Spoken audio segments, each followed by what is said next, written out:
بسم اللہ الرحمن الرحیم الحمد للہ والصلاة والسلام علی رسول اللہ وبعد۔ ناظرین السلام علیکم ورحمۃ اللہ وبرکاتہ۔ باب رحمت الناس والبہائم، انسانوں اور جانوروں پر رحم کرنا۔ ابو سلیمان مالک بن حویرث روایت کرتے ہیں کہ نبی کریم صلی اللہ علیہ وسلم کی خدمت میں ہم مدینہ حاضر ہوئے اور ہم سب نوجوان اور ہم عمر تھے۔ ہم آپ کے ساتھ 20 دنوں تک رہے۔ پھر آپ کو خیال ہوا کہ ہمیں اپنے گھر کے لوگ یاد آ رہے ہوں گے، اور نبی صلی اللہ علیہ وسلم نے ہم سے ان کے متعلق پوچھا جنہیں اپنے گھروں پر چھوڑ کر آئے تھے۔ ہم نے نبی اکرم کو سارا حال سنایا اور بتایا کہ ہمارے گھر پہ کون لوگ ہیں۔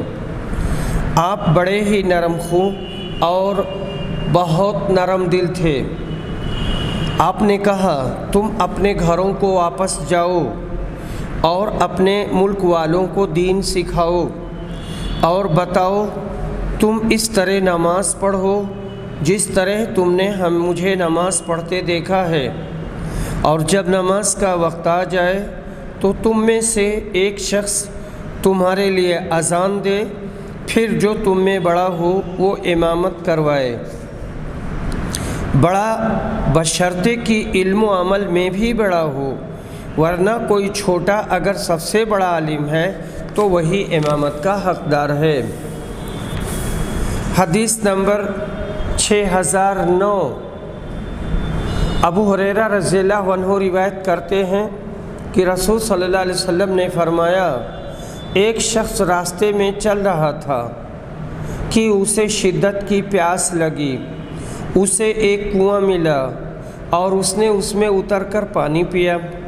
جب باہر نکلا تو وہاں ایک کتا دیکھا جو ہانپ رہا تھا اور پیاس کی وجہ سے تری کو چاٹ رہا تھا۔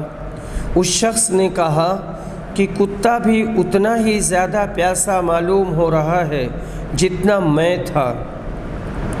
چنانچہ وہ پھر کنویں میں اترا اور اپنے جوتے میں پانی بھرا اور منہ سے پکڑ کر اوپر لایا اور کتے کو پانی پلایا۔ اللہ نے اس کے اس عمل کو پسند کیا اور اس کی مغفرت کر دی۔ صحابہ کرام نے عرض کیا، اے اللہ کے رسول، کیا ہمیں جانوروں کے ساتھ نیکی کرنے میں بھی ثواب ملتا ہے؟ آپ نے فرمایا، تمہیں ہر کلیجے والے یعنی جاندار پر نیکی کرنے کا ثواب ملے گا۔ یہ رحمت الہی کا کرشمہ ہے کہ صرف کتے کو پانی پلانے سے وہ شخص مغفرت کا حقدار ہو گیا۔ اسی لیے کہا گیا ہے کہ حقیر سی نیکی کو بھی چھوٹا نہ جاننا چاہیے، نہ معلوم اللہ پاک کس نیکی سے خوش ہو جائے اور وہ سارے گناہ معاف کر دے۔ حدیث نمبر 6010۔ ابو ہریرہ روایت کرتے ہیں کہ رسول صلی اللہ علیہ وسلم ایک نماز کے لیے کھڑے ہوئے اور ہم بھی آپ کے ساتھ کھڑے ہوئے۔ نماز پڑھتے ہی ایک دیہاتی نے کہا، اے اللہ مجھ پر رحم کر اور محمد پر، اور ہمارے ساتھ کسی اور پر رحم نہ کرنا۔ جب نبی صلی اللہ علیہ وسلم نے سلام پھیرا تو دیہاتی سے کہا، تم نے ایک وسیع چیز کو تنگ کر دیا۔ آپ کی مراد اللہ کی رحمت تھی۔ اس دیہاتی کی دعا غیر مناسب تھی کہ اس نے رحمت الہی کو مخصوص کر دیا جو عام ہے۔ حدیث نمبر 6011۔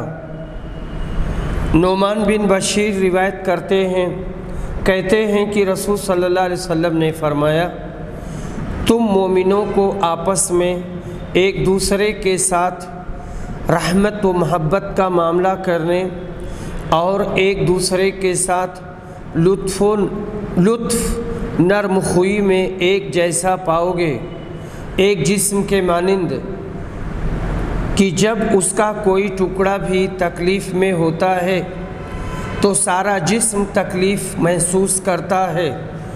ایسی تکلیف کی نیند اڑ جاتی ہے اور جسم بخار میں مبتلا ہو جاتا ہے۔ یہاں کہنے کا مطلب ہے کہ مومن آپس میں محبت کرنے میں، الفت کرنے میں، ایک دوسرے سے شفقت کرنے میں ایسے ہیں جیسے انسان کا جسم جب کہیں درد ہوتا ہے، کانٹا چبھتا ہے تو پورا جسم اسے محسوس کرتا ہے۔ حدیث نمبر 6012، انس بن مالک رضی اللہ عنہ روایت کرتے ہیں کہ نبی صلی اللہ علیہ وسلم نے فرمایا، اگر کوئی مسلمان کسی درخت کا پودا لگاتا ہے اور اس درخت سے کوئی انسان یا جانور کھاتا ہے تو لگانے والے کے لیے وہ صدقہ ہوتا ہے۔ اس میں زراعت کرنے والوں کے لیے بہت بڑی بشارت ہے، نیز باغبانوں کے لیے بھی خوشخبری ہے۔ حدیث نمبر 6013، جریر بن عبداللہ روایت کرتے ہیں کہ نبی صلی اللہ علیہ وسلم نے فرمایا، جو رحم نہیں کرتا اس پر رحم نہیں کیا جاتا، متفق علیہ۔ باب الوصاۃ بالجار، پڑوسی کے حقوق کا بیان۔ اور اللہ تعالیٰ نے فرمایا ہے، وَاعْبُدُوا اللَّهَ وَلَا تُشْرِكُوا بِهِ شَيْئًا وَبِالْوَالِدَيْنِ إِحْسَانًا، تم اللہ کی عبادت کرو اور اس کے ساتھ کسی کو شریک نہ ٹھہراؤ، اور والدین کے ساتھ اچھا برتاؤ کرو، نیک سلوک کرو۔ حدیث نمبر 6014، عائشہ رضی اللہ عنہا روایت کرتی ہیں کہ نبی صلی اللہ علیہ وسلم نے فرمایا، جبریل مجھے پڑوسی کے بارے میں بار بار وصیت کرتے رہے۔ مجھے خیال گزرا کہ شاید پڑوسی کو وراثت میں شریک نہ کر دیں اور انہیں بھی حصے دار نہ بنا دیا جائے، متفق علیہ۔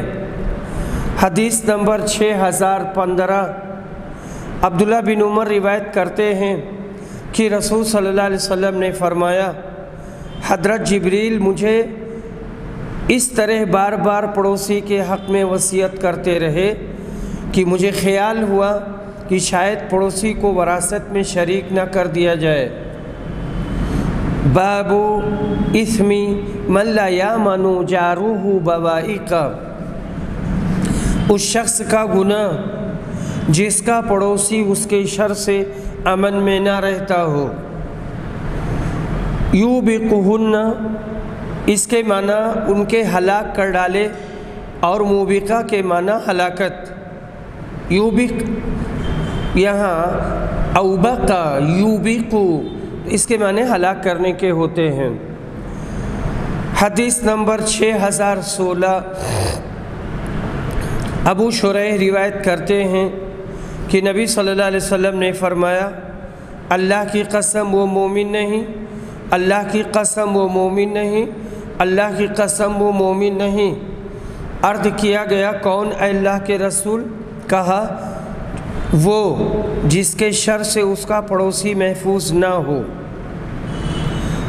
باب لا تحقرن جارۃ لجارتها، کوئی عورت اپنی پڑوسن کے لیے کسی چیز کے دینے کو حقیر نہ سمجھے، جو بھی میسر ہو اسے دے دیا کرے۔ حدیث نمبر 6017،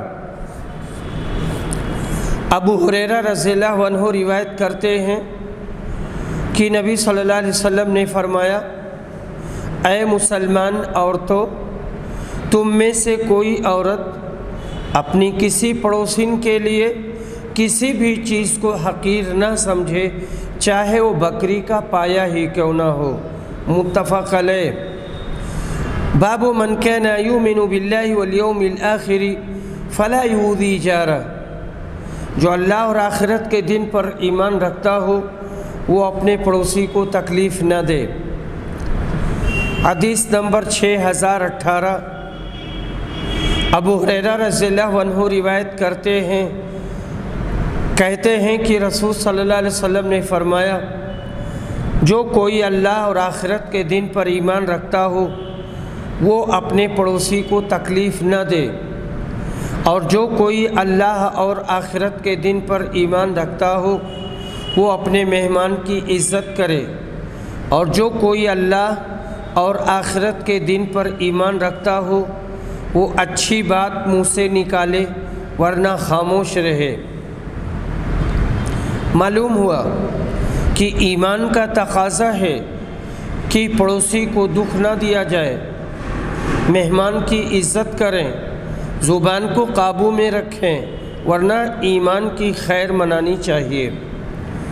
حدیث نمبر 6019 ابو شریح ادوی روایت کرتے ہیں، کہتے ہیں کہ میرے کانوں نے سنا اور میری آنکھوں نے دیکھا جب رسول صلی اللہ علیہ وسلم گفتگو فرما رہے تھے، آپ نے کہا جو شخص اللہ اور آخرت کے دن پر ایمان رکھتا ہو وہ اپنے پڑوسی کا احترام کرے، اس کی عزت کرے، اور جو شخص اللہ اور آخرت کے دن پر ایمان رکھتا ہو وہ اپنے مہمان کی دستور کے موافق ہر طرح سے عزت کرے۔ پوچھا اے اللہ کے رسول دستور کے موافق کب تک ہے؟ کہا ایک دن اور ایک رات، ایک دن اور ایک رات، اور میزبانی 3 دن کی ہے، اور جو اس کے بعد ہو وہ اس کے لیے صدقہ ہے، اور جو اللہ اور آخرت کے دن پر ایمان رکھتا ہو وہ بہتر بات کہے یا پھر خاموش رہے۔ متفق علیہ۔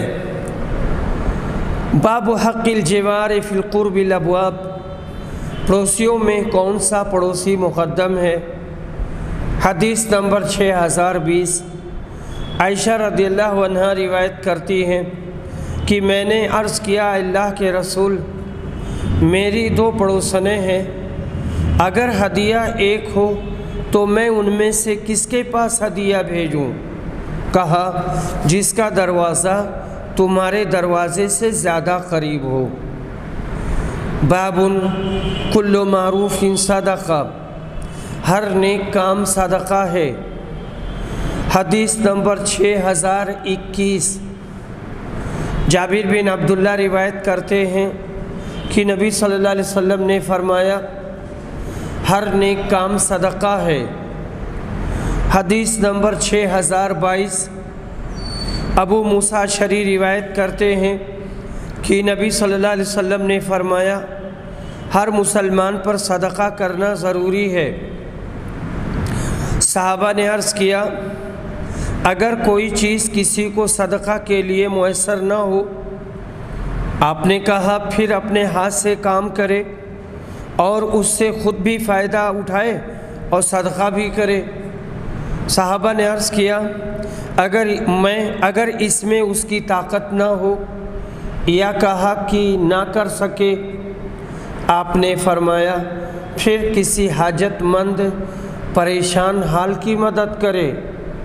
صحابہ نے عرض کیا اگر وہ بھی نہ کر سکے تو؟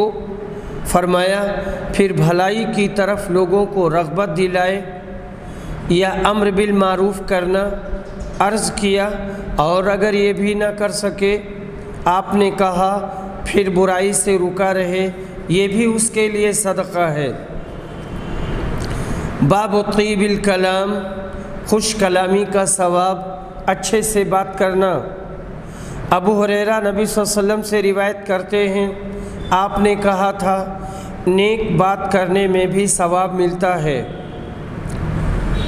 حدیث نمبر 6023 عدی بن حاتم روایت کرتے ہیں، کہتے ہیں کہ نبی صلی اللہ علیہ وسلم نے جہنم کا ذکر کیا اور اس سے پناہ مانگی اور چہرے سے اعراض اور ناگواری کا اظہار کیا۔ پھر آپ نے جہنم کا ذکر کیا اور اس سے پناہ مانگی اور چہرے سے اعراض اور ناگواری کا اظہار کیا۔ شعبہ بیان کرتے ہیں کہ 2 مرتبہ آپ کے جہنم سے پناہ مانگنے کے سلسلے میں مجھے کوئی شک نہیں ہے۔ پھر آپ نے کہا جہنم سے بچو، چاہے آدھی کھجور ہی کسی کو صدقہ کر کے، اور اگر کسی کو یہ بھی میسر نہ ہو تو اچھی بات کر کے۔ یہ حدیث متفق علیہ ہے۔ باب الرفق فی الامر کلی، ہر کام میں نرمی اور عمدہ اخلاق مطلوب ہے، اور یہ اچھی چیز ہے۔ حدیث نمبر 6024، عائشہ رضی اللہ عنہا روایت کرتی ہیں کہ کچھ یہودی رسول صلی اللہ علیہ وسلم کے پاس آئے اور کہا السلام علیکم، اس کا مطلب ہے تمہاری موت ہو جائے۔ عائشہ رضی اللہ عنہا نے کہا کہ میں اس کا مفہوم سمجھ گئی، اور میں نے ان کا جواب دیا وعلیکم السلام واللعنہ، تمہیں موت آئے اور تم پر لعنت ہو۔ بیان کیا کہ رسول صلی اللہ علیہ وسلم نے اس پر کہا ٹھہرو عائشہ، اللہ تعالیٰ تمام معاملات میں نرمی اور ملامت کو پسند کرتا ہے۔ میں نے کہا اللہ کے رسول، کیا آپ نے نہیں سنا انہوں نے کیا کہا تھا؟ رسول اللہ صلی اللہ علیہ وسلم نے فرمایا میں نے اس کا جواب دے دیا تھا کہ وعلیکم اور تم پر بھی۔ حدیث نمبر 6025، انس بن مالک روایت کرتے ہیں کہ ایک دیہاتی نے مسجد میں پیشاب کر دیا، صحابہ کرام ان کی طرف دوڑے، لیکن رسول صلی اللہ علیہ وسلم نے کہا اس کے پیشاب کو مت روکو۔ پھر آپ نے پانی کا ڈول منگوایا اور وہ پیشاب کی جگہ پر بہا دیا گیا۔ متفق علیہ۔ اخلاق محمدی کا ایک نمونہ اس حدیث سے بھی ظاہر ہو رہا ہے کہ دیہاتی نے مسجد کے کونے میں پیشاب کر دیا، مگر آپ نے اسے روکنے کے بجائے اس پر پانی ڈلوا دیا، بعد میں بڑی نرمی سے اسے سمجھایا۔ باب تعاون المؤمنین بعضهم بعضا، مسلمانوں کا ایک دوسرے کی مدد کرنا۔ حدیث نمبر 6026، ابو موسیٰ اشعری روایت کرتے ہیں کہ نبی صلی اللہ علیہ وسلم نے فرمایا ایک مومن دوسرے مومن کے لیے اس طرح ہے جیسے عمارت کہ اس کا ایک حصہ دوسرے حصے کو تھامے رہتا ہے، گرنے نہیں دیتا۔ پھر آپ نے اپنی انگلیوں کو قینچی کی طرح کر لیا، یعنی ایسے کر کے بتایا، اس طرح سے۔ اور حدیث نمبر 6027، اور ایسا ہوا کہ نبی صلی اللہ علیہ وسلم اس وقت بیٹھے ہوئے تھے کہ ایک صاحب نے آ کر سوال کیا یا وہ کوئی ضرورت پوری کرانی چاہیے۔ حضرت صلی اللہ علیہ وسلم ہماری طرف متوجہ ہوئے اور کہا تم خاموش کیوں بیٹھے رہتے ہو، بلکہ اس کی سفارش کرو تاکہ تمہیں بھی اجر ملے، اور اللہ جو چاہے گا اپنے نبی کی زبان پر جاری کرے گا، تم اپنا ثواب کیوں کھوتے ہو۔ حضرت ابو موسیٰ عبداللہ بن قیس اشعری مکہ میں مسلمان ہوئے، ہجرت حبشہ میں شرکت کی، فتح خیبر کے وقت خدمت نبوی میں حاضر ہوئے۔ حضرت عمر بن فاروق نے سن 20 ہجری میں ان کو بصرہ کا حاکم بنایا۔ خلافت عثمانی میں وہاں سے معزول ہو کر کوفہ جا رہے تھے۔ سن 52 ہجری میں مکہ میں وفات پائی۔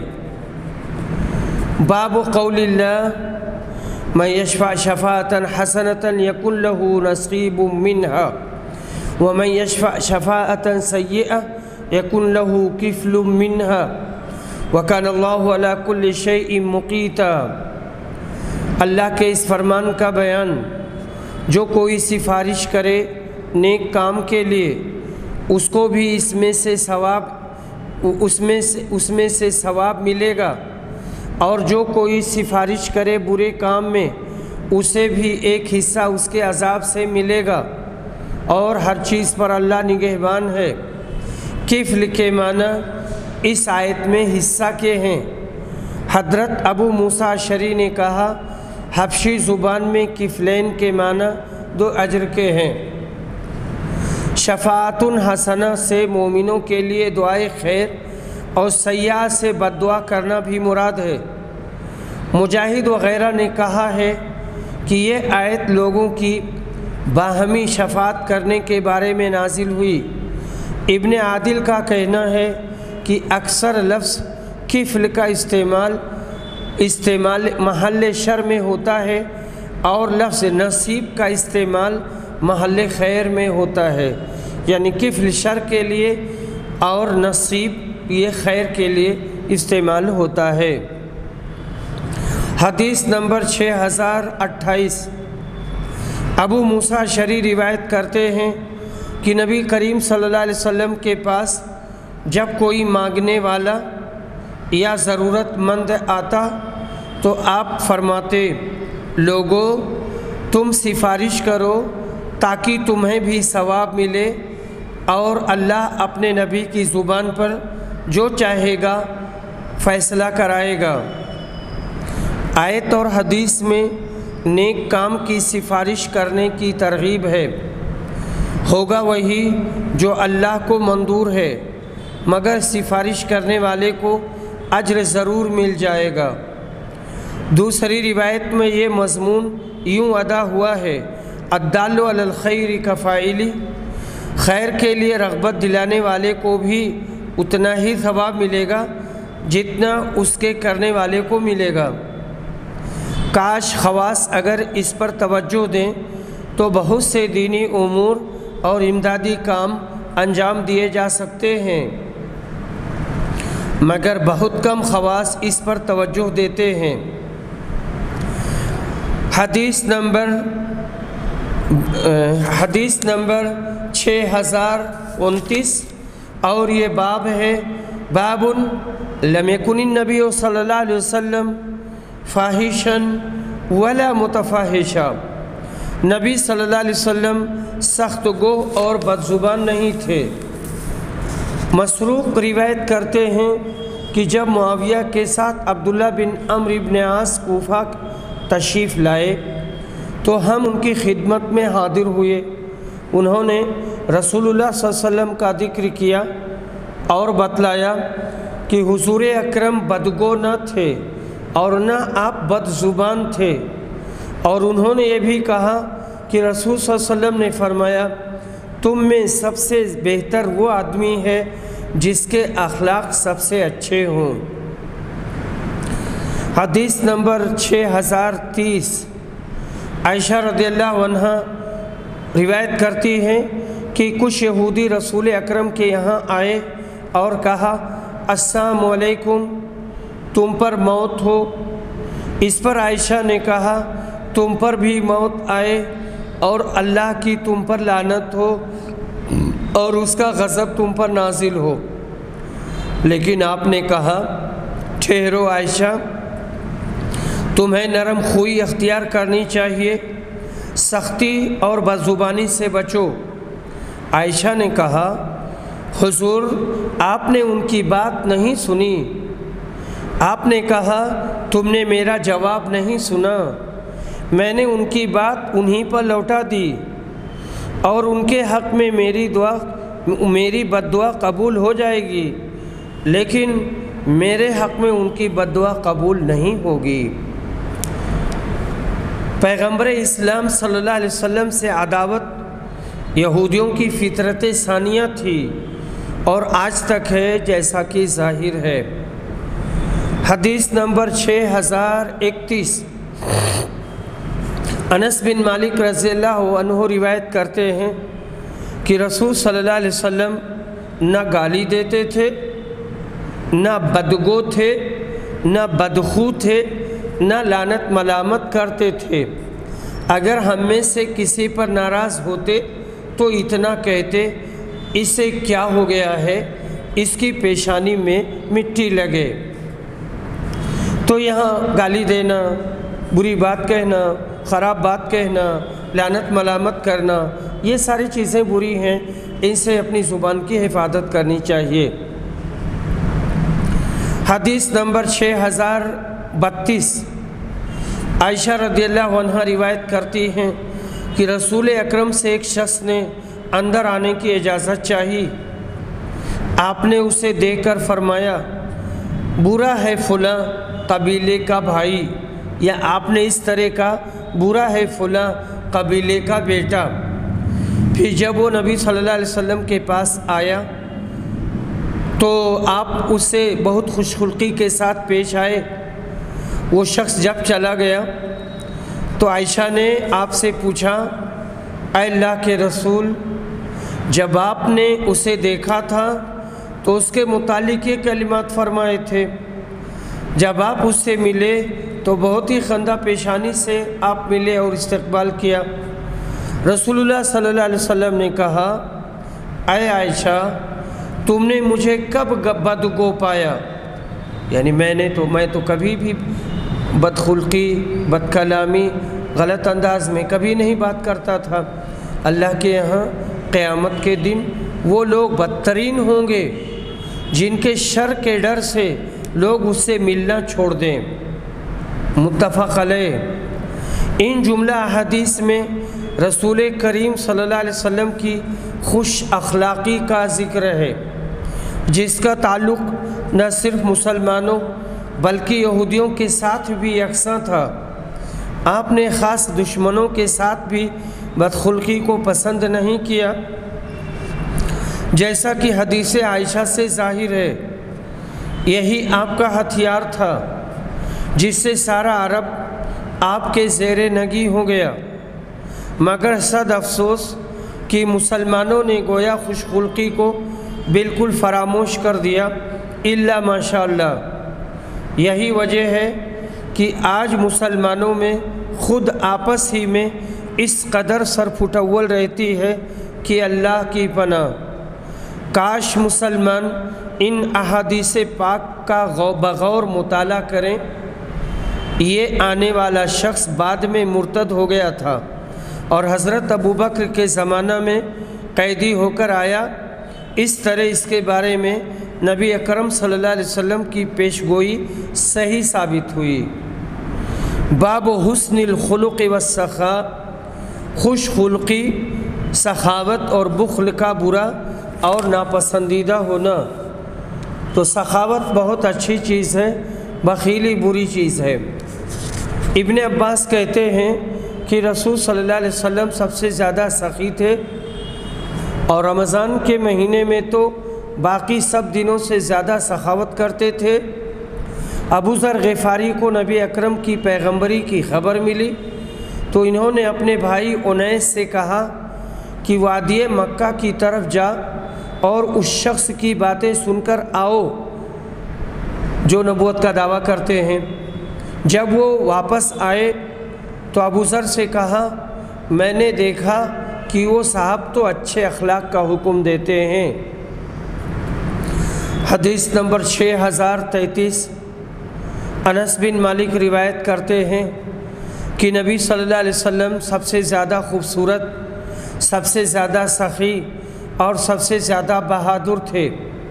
ایک رات مدینہ والے شہر کے باہر شور سن کر گھبرا گئے کہ شاید دشمن نے حملہ کر دیا ہے۔ سب لوگ اس شور کی طرف بڑھے، لیکن نبی اکرم آواز کی طرف بڑھنے والوں میں سب سے آگے تھے اور فرماتے جاتے تھے، کوئی ڈر کی بات نہیں، کوئی ڈر کی بات نہیں۔ رسول صلی اللہ علیہ وسلم اس وقت ابو طلحہ کے مندوب نامی گھوڑے کی ننگی پیٹھ پر سوار تھے۔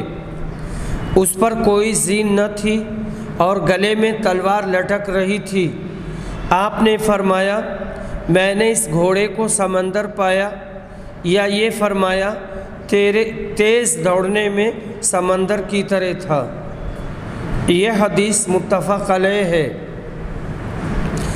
جہاں آواز ہو رہی تھی یا سنائی دی تھی تو نبی صلی اللہ علیہ وسلم سب سے پہلے وہاں پہنچ گئے تھے، پھر واپس آئے اور مدینہ والے نکل رہے تھے تو ان سے کہا کہ کوئی بات نہیں، خوف کا کوئی مسئلہ نہیں۔ اصول فضائل جو آدمی کو کسب اور ریاضت اور محنت سے حاصل ہو سکتے ہیں 3 ہیں: عفت، شجاعت اور سخاوت، اور حسن و جمال یہ فضیلت وہبی ہے۔ تو آپ کی ذات مجموعے کمالات فطری اور کسبی تھی۔ بے شک جس کا نام نامی ہی محمد ہو اسے اوصاف محمودہ کا مجموعہ ہونا ہی چاہیے۔ آپ از سر تا پا اوصاف حمیدہ و اخلاق فاضلہ کے جامع تھے، یعنی سر سے پیر تک۔ شجاعت و سخاوت میں اس قدر بڑے ہوئے کہ آپ کی نظیر کوئی شخص اولاد آدم میں پیدا نہیں ہوا ہے۔ حدیث نمبر 6034، جابر بن عبداللہ انصاری روایت کرتے ہیں، کہتے ہیں کہ کبھی ایسا نہیں ہوا کہ رسول صلی اللہ علیہ وسلم سے کسی نے کوئی چیز مانگی ہو اور آپ نے اس کے دینے سے انکار کیا ہو، آپ فوراً دے دیتے تھے۔ یہ حدیث متفق علیہ ہے۔ یہ آپ صلی اللہ علیہ وسلم کی مروت کا حال تھا، بلکہ اگر چیز ہوتی تو اس وقت دے دیتے، ورنہ اس سے وعدہ فرماتے کہ عنقریب تجھ کو یہ دے دوں گا۔ حدیث نمبر 6035، مسروق بن اجدہ روایت کرتے ہیں کہ ہم عبداللہ بن عمرو بن عاص کے پاس بیٹھے ہوئے تھے، وہ ہم سے باتیں کر رہے تھے۔ اسی دوران انہوں نے بیان کیا کہ رسول صلی اللہ علیہ وسلم نہ بدگو تھے، نہ بدزبانی کرتے تھے، منہ سے گالیاں نکالے، بلکہ آپ صلی اللہ علیہ وسلم فرمایا کرتے تھے تم میں سب سے زیادہ بہتر وہ ہے جس کے اخلاق اچھے ہوں۔ حدیث نمبر 6036، سہل بن سعد روایت کرتے ہیں کہ ایک خاتون نبی صلی اللہ علیہ وسلم کی خدمت میں بردہ لے کر آئیں۔ پھر حضرت سہل نے موجودہ لوگوں سے کہا تمہیں معلوم ہے کہ بردہ کیا چیز ہے؟ لوگوں نے کہا بردہ شملہ کو کہتے ہیں۔ سہل نے کہا ہاں، لنگی جس میں حاشیہ بنا ہوا ہوتا ہے۔ تو اس خاتون نے عرض کیا اے اللہ کے رسول، میں یہ لنگی آپ کے پہننے کے لیے لائی ہوں۔ نبی اکرم نے وہ لنگی ان سے قبول کر لی۔ اس وقت آپ کو اس کی ضرورت بھی تھی، پھر آپ نے اسے پہن لیا۔ صحابہ میں سے ایک صحابی نے حضرت کے بدن پر وہ لنگی دیکھی تو عرض کیا اللہ کے رسول، یہ بڑی عمدہ لنگی ہے، یہ آپ مجھے عنایت کر دیجئے۔ نبی اکرم نے فرمایا لے لو۔ جب آپ وہاں سے اٹھ کر تشریف لے گئے تو اندر جا کر وہ لنگی بدل کر تہ کر کے عبد الرحمن کو بھیج دی۔ یہ مانگنے والے حضرت عبد الرحمن بن عوف تھے۔ تو لوگوں نے ان صاحب کو ملامت کیا کہ تم نے نبی صلی اللہ علیہ وسلم سے لنگی مانگ کر اچھا نہیں کیا، تم نے دیکھا نہیں کہ نبی صلی اللہ علیہ وسلم نے اسے اس طرح قبول کیا تھا، گویا آپ کو اس کی ضرورت تھی، اس کے باوجود تم نے لنگی حضرت سے مانگ لی، حالانکہ تمہیں معلوم ہے کہ نبی صلی اللہ علیہ وسلم سے جب بھی کوئی چیز مانگی جاتی ہے تو آپ انکار نہیں کرتے۔ اس صحابی نے عرض کیا صرف میں تو اس کی برکت کا امیدوار ہوں کہ نبی صلی اللہ علیہ وسلم اسے پہن چکے تھے، میری غرض یہ تھی کہ میں اس لنگی میں کفن دیا جاؤں گا۔ یہ بہت بڑے رئیس التجار بزرگ صحابی حضرت عبد الرحمن بن عوف تھے۔ انہوں نے اس لنگی کا سوال اپنا کفن بنانے کے لیے کیا تھا، چنانچہ یہ اسی کفن میں دفن ہوئے۔ معلوم ہوا کہ جو سچے بزرگان دین اللہ والے ہوں ان کے ملبوسات سے اس طور پر برکت حاصل کرنا درست ہے۔ یہ جو آخری جملہ ہے معلوم ہوا سے لے کر کے درست ہے، یہ جملہ درست نہیں ہے اور صحیح نہیں ہے۔ یہ بات غلط ہے، یہ چیز شرک تک لے جائے گی۔ اسی لیے شیخ ابن باز رحمہ اللہ نے فتح الباری کی تعلیق میں اس سے سختی سے منع کیا ہے۔ اسی کو کہتے ہیں التوسل بآثار الصالحین، صالحین بزرگوں اور نیک لوگوں کے آثار سے وسیلہ پکڑنا اور اس سے تبرک حاصل کرنا۔ ایک ہے توسل اور ایک ہے تبرک، کوئی بھی جائز نہیں ہے اور کوئی بھی درست نہیں ہے۔ البتہ نیک آدمی کے سامنے اس سے مل کر کے کہنا کہ آپ میرے لیے دعا کر دو تو یہ صحیح ہے، لیکن جو مر چکا ہے اس کا وسیلہ لینا یہ جائز نہیں ہے۔ اور جو بزرگوں کے آثار ہیں، ان کے کپڑے ہیں، ان کی ٹوپی ہے، ان کے عمامے ہیں یا اور چیزیں ہیں تو ان سے تبرک قطعاً نہیں لے سکتے۔ شیخ ابن باز رحمہ اللہ نے یہی لفظ لکھا ہے، یہ شرک تک لے جانے والا ہے۔ حدیث نمبر 6037، ابو ہریرہ رضی اللہ عنہ روایت کرتے ہیں کہ رسول صلی اللہ علیہ وسلم نے فرمایا، زمانہ جلدی جلدی گزرے گا اور دین کا علم دنیا میں کم ہو جائے گا اور دلوں میں بخیلی سما جائے گی اور لڑائی بڑھ جائے گی۔ صحابہ نے عرض کیا، حرج کیا ہوتا ہے؟ فرمایا، قتل و خوریزی۔ یہ حدیث متفق علیہ ہے۔ مراد یہ کہ ایک حکومت دوسری حکومت پر چڑھے گی، لڑائیوں کا میدان گرم ہوگا، لوگ دنیاوی دھندوں میں پھنس کر قرآن و حدیث کا علم حاصل کرنا چھوڑ دیں گے، ہر شخص کو دولت جوڑنے کا خیال ہوگا اور بس۔ حدیث نمبر 6038، انس بن مالک انصاری روایت کرتے ہیں کہ میں نے رسول صلی اللہ علیہ وسلم کی 10 سال تک خدمت کی، لیکن آپ نے کبھی مجھے اف تک نہیں کہا اور نہ کبھی یہ کہا کہ فلاں کام کیوں کیا اور فلاں کام کیوں نہیں کیا۔ متفق علیہ۔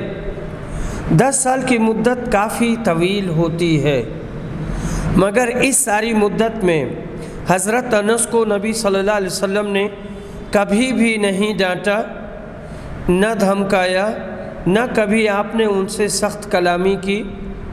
یہ آپ کے حسن اخلاق کی دلیل ہے اور حقیقت ہے کہ آپ سے زیادہ دنیا میں کوئی شخص نرم دل خوش اخلاق پیدا نہیں ہوا۔ باب کیف یکون الرجل فی اہلہ، آدمی اپنے گھر میں کیسے رہے۔ حدیث نمبر 6039، اسود بن یزید روایت کرتے ہیں کہ میں نے حضرت عائشہ سے پوچھا کہ رسول صلی اللہ علیہ وسلم اپنے گھر میں کیا کرتے تھے؟ فرمایا، آپ اپنے گھر کے کام کاج کرتے اور جب نماز کا وقت ہو جاتا تو نماز کے لیے مسجد چلے جاتے تھے۔ دوسری روایت میں ہے کہ آپ بازار سے سودا لے آتے اور اپنا جوتا آپ خود ٹانک لیتے، گویا امت کے لیے آپ سبق دے رہے تھے کہ آپ کاج مہا کاج، انسان کا رویہ ہونا چاہیے، یعنی آدمی کو اپنا کام خود کر لینا چاہیے۔ باب المقت من اللہ، نیک آدمی کی محبت اللہ پاک لوگوں کے دلوں میں ڈال دیتا ہے۔ حدیث نمبر 6040، ابو ہریرہ روایت کرتے ہیں کہ نبی صلی اللہ علیہ وسلم نے فرمایا، جب اللہ کسی بندے سے محبت کرتا ہے تو جبریل کو آواز دیتا ہے کہ میں فلاں فلاں بندہ سے محبت کرتا ہوں، تم بھی اس سے محبت کرو۔ جبریل بھی اس سے محبت کرنے لگتے ہیں، پھر وہ تمام آسمان والوں میں آواز دیتے ہیں کہ اللہ فلاں بندہ سے محبت کرتا ہے، تم بھی اس سے محبت کرو۔ پھر تمام آسمان والے اس سے محبت کرنے لگتے ہیں۔ اس کے بعد وہ زمین میں بھی اللہ کے بندوں میں مقبول اور محبوب بن جاتا ہے۔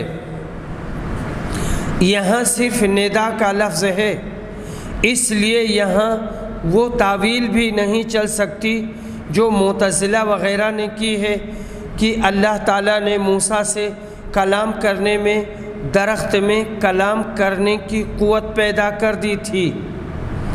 پس ان لوگوں کا مذہب باطل ہوا جو کہتے ہیں کہ اللہ کے کلام میں حرف اور صوت نہیں ہے، گویا اللہ ان کے نزدیک گونگا ہے۔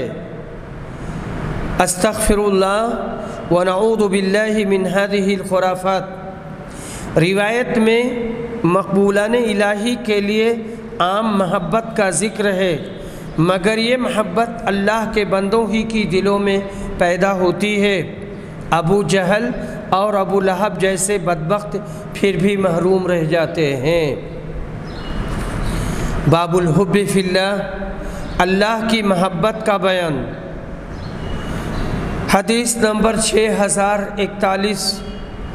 انس بن مالک روایت کرتے ہیں کہ نبی صلی اللہ علیہ وسلم نے فرمایا، کوئی شخص ایمان کی حلاوت اس وقت تک نہیں پا سکتا جب تک وہ اگر کسی شخص سے محبت کرتا ہے تو صرف اللہ کے لیے کرے اور اسے آگ میں ڈالا جانا اچھا لگے، اس بات سے کہ ایمان کے بعد جب اللہ نے اسے کفر سے چھوڑا دیا پھر کافر ہو جانا اسے پسند نہ ہو، اور جب تک اللہ اور اس کے رسول سے اسے ان کے سوا دوسری تمام چیزوں کے مقابلے میں زیادہ محبت نہ ہو۔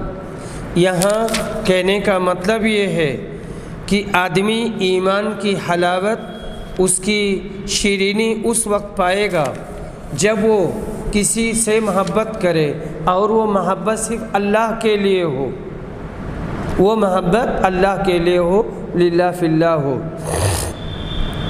اس حدیث سے مقلدین جامدین کو نصیحت حاصل کرنی چاہیے۔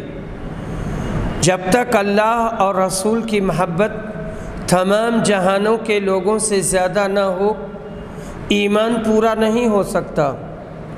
اللہ اور رسول کی محبت تمام جہان سے زیادہ ہونی چاہیے۔ وہ یہ ہے کہ اللہ اور اس کے رسول کے ارشاد پر جان و مال قربان کرے۔ جہاں قرآن کی آیت یا حدیث مل جائے، صحیح حدیث مل جائے، بس اب کسی امام یا مجتہد کا قول نہ ڈھونڈے، اللہ اور رسول کے ارشاد کو سب پر مقدم رکھے، تب جا کر ایمان کامل حاصل ہوگا۔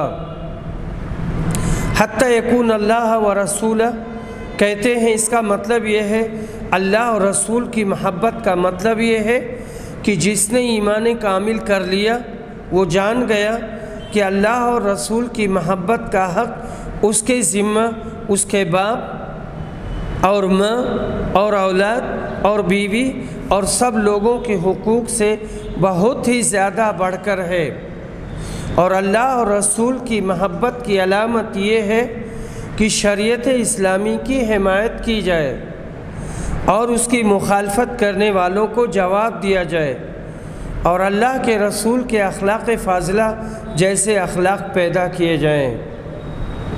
باب قول اللہ یا ایھا الذین آمنوا لا يسخر قوم من قوم عسى ان يكونوا خيرا منهم الى قوله فاولئک هم الظالمون۔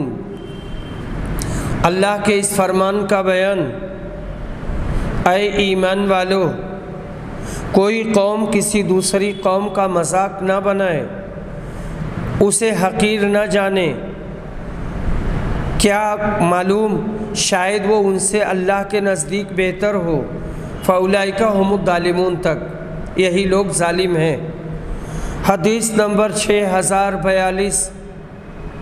عبداللہ بن زماں روایت کرتے ہیں کہ نبی صلی اللہ علیہ وسلم نے کسی ریح خارج ہونے پر ہنسنے سے منع فرمایا، اور آپ نے کہا تم میں سے کس طرح ایک شخص اپنی بیوی کو زور سے مارتا ہے جیسے اونٹ کو مارا جاتا ہے، حالانکہ اس کو پوری امید ہے کہ شام میں اسے وہ گلے لگائے گا اور اس سے معانقہ کرے گا اور اس سے رات میں جمع کرے گا اور دن میں اسے جانور کی طرح سے پیٹتا ہے اور مارتا ہے۔ گوشت آنا ایک فطری امر ہے، یعنی ہوا کا خارج ہونا، چاہے دھیرے ہو یا آواز سے ہو، جو ہر انسان کے لیے لازم ہے۔ ایک اللہ تعالیٰ نے سسٹم بنا دیا ہے اور پوری دنیا اسی پر چل رہی ہے۔ پھر ہنسنا انتہائی حماقت ہے۔ ہنسنے کا کیا معنی؟ اکثر چھوٹے لوگوں کی یہ عادت ہوتی ہے کہ دوسرے کے گوشت کی آواز سن کر ہنستے اور مذاق بنا لیتے ہیں۔ یہ حرکت انتہائی مذموم ہے۔ ایسے ہی اپنی عورت کو جانوروں کی طرح بے تحاشا مارنا کسی بدعقل ہی کا کام ہو سکتا ہے۔ حدیث نمبر 6043، عبداللہ بن عمر روایت کرتے ہیں کہ نبی صلی اللہ علیہ وسلم نے حجۃ الوداع کے موقع پر مینا میں فرمایا، تم جانتے ہو یہ کون سا دن ہے؟ صحابہ بولے، اللہ اور اس کے رسول کو زیادہ علم ہے۔ فرمایا، تو یہ حرمت والا دن ہے۔ تم جانتے ہو یہ کون سا شہر ہے؟ صحابہ بولے، اللہ اور اس کے رسول کو زیادہ علم ہے۔ کہا، یہ حرمت والا شہر ہے۔ تم جانتے ہو یہ کون سا مہینہ ہے؟ صحابہ بولے، اللہ اور اس کے رسول کو زیادہ علم ہے۔ فرمایا، یہ حرمت والا مہینہ ہے۔ پھر کہا، بلا شبہ اللہ نے تم پر تمہارے ایک دوسرے کا خون، مال اور عزت اسی طرح حرام کیا ہے جیسے اس دن اس نے تمہارے اس مہینہ اور تمہارے اس شہر کو حرمت والا بنایا ہے۔ کہتے ہیں کہ ایک مومن کی عزت فی الواقع بڑی اہم ہے، گویا اس کی عزت اور حرمت مکہ شہر جیسا مقام رکھتی ہے، پس اس کی بے عزتی کرنا مکہ مکرمہ کی بے عزتی کرنے کے برابر ہے۔ مومن کا خون ناحق کعبہ کے ڈھا دینے کے برابر ہے۔ مگر کتنے لوگ ہیں جو ان چیزوں کا خیال رکھتے ہیں؟ اس حدیث کی روشنی میں اہل اسلام کی باہمی حالت پر 100 درجہ افسوس ہوتا ہے۔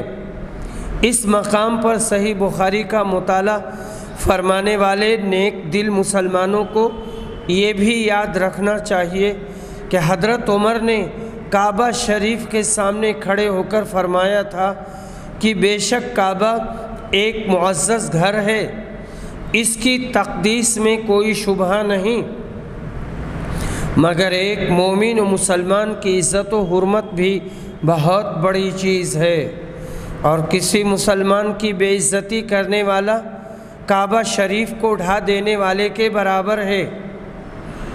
قرآن پاک میں اللہ نے فرمایا، انما المؤمنون اخوہ فاصلحوا بین اخویکم، مسلمان مومن آپس میں بھائی بھائی ہیں، پس آپس میں اگر کچھ ناچاقی بھی ہو جائے تو ان کی صلح صفائی کرا دیا کرو۔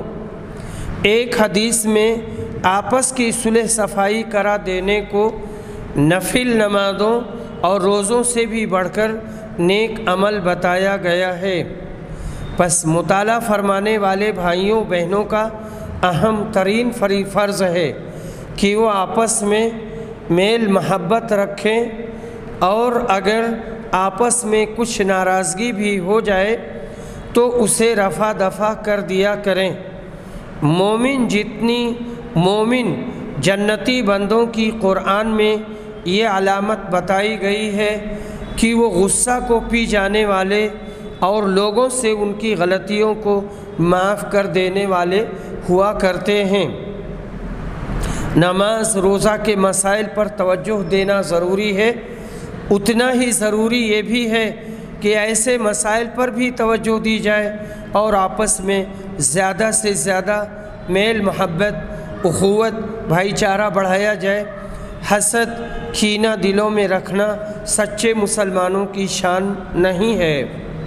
اس میں جو یہ بات آئی ہے کہ کسی مسلمان کی بے عزتی کرنا گویا کعبہ کو ڈھا دینا ہے، یہ کہاں یہ بات آئی ہے، کس حدیث میں آئی ہے، اس کا حوالہ یہاں نہیں دیا گیا ہے، حالانکہ اس کا حوالہ ہونا چاہیے۔ وآخر دعوانا الحمد للہ رب العالمین۔